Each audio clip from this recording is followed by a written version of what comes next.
పచ్చి కొబ్బరితో చట్నీ చేసుకుందాం ఇప్పుడు మనము. దీనికి పచ్చి కొబ్బరి ముందే ఆల్రెడీ గ్రైండ్ చేసి పెట్టిన, దీంట్లోనే కొత్తిమీర కరివేపాకు వేసి గ్రైండ్ చేసిన, ఉప్పు, పెరుగు, ఆవ పొడి, మిరపకాయలు, పచ్చిమిరపకాయలని. స్టవ్ వెలిగించి బౌల్ పెట్టుకున్నామని, బాండ్లు పెట్టుకున్నాము చిన్నది. ఇప్పుడు దీనిలోకి మిరపకాయలు వేయించుతాము. కొంచెం నూనె వేసి వేయించాలి.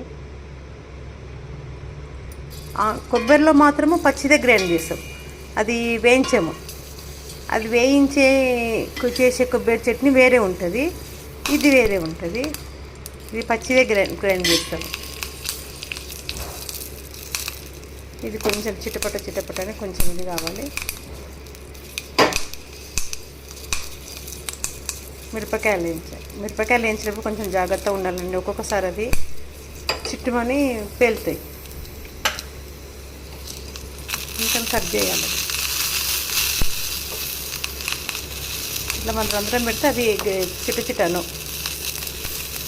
దానికి రంధ్రం లేకుంటే కొంచెం ఇట్లా ఎగిరి పైకి పడుతుంది. చాలు.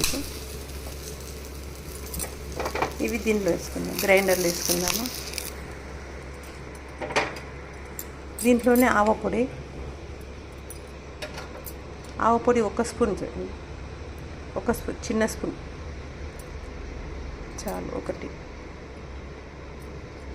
ఒకటిన్నర వేసుకున్నాను. కొంచెమే చట్నీ అండి, ఇద్దరికి సరిపోనే చేస్తున్నాను నేను. ఉప్పు కొంచెం వేసుకోవాలి. ఇప్పుడు పెరుగు మెయిన్ దీంట్లో ఏంటంటే పెరుగు, ఆవ పొడి. దీంట్లో పెరుగు మన పుల్లగా ఉంటే ఇంకా మంచిది. ఇట్లా మొత్తం పెరుగు వేసుకొని గ్రైండ్ చేయాలి. పెరుగు వేసుకొని, పుల్ల పెరుగు ఉంటే ఇంకా మంచిగా ఉంటుంది. తీయ పెరుగు ఉంటేనేమో చట్నీ కొంచెం తీపి అనిపిస్తుంది, పుల్లది ఉంటే చాలా మంచిగా ఉంటుంది. ఇప్పుడు ఈ మిశ్రమాన్ని గ్రైండ్ చేద్దాం. చట్నీ గ్రైండ్ చేసుకున్నాము. ఇప్పుడు దీనికి పోపు వేద్దాము. చిన్న బాండ్లో ఆయిల్ పోసి పెట్టుకున్నాము. కొంచెమే ఆయిల్, చట్నీ కొంచెమే ఉంది కాబట్టి దీనికి ఆయిల్ కూడా కొంచెమే పడుతుంది.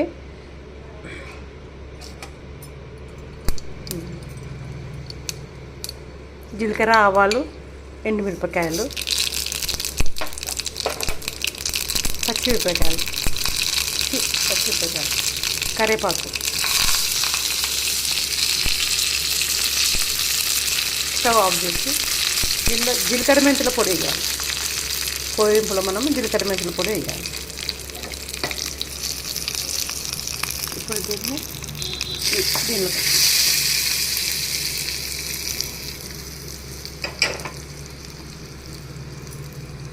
చట్నీ అయిపోయింది, కొబ్బరి చట్నీ అయిపోయింది.